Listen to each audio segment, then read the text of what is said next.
هذه الشيلة إهداء من الشاعر سمير البكار إلى والدها الغالي وأمها الغالية، يعبر فيها عن معاناة الغربة والشوق لهم. كلمات الشاعر سمير البكار، أداء علاء الدين القادمي.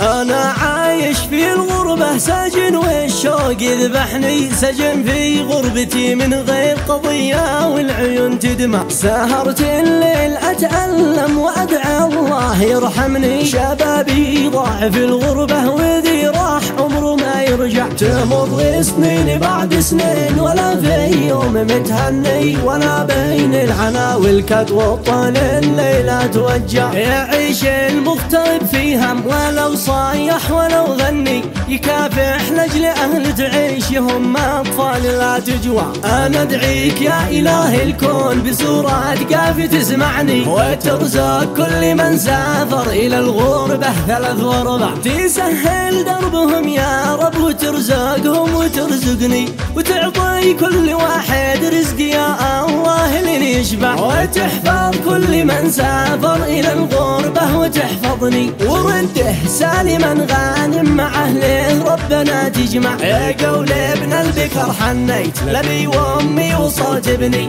ولميتنا على السفرة وضحكتنا ولا اروع.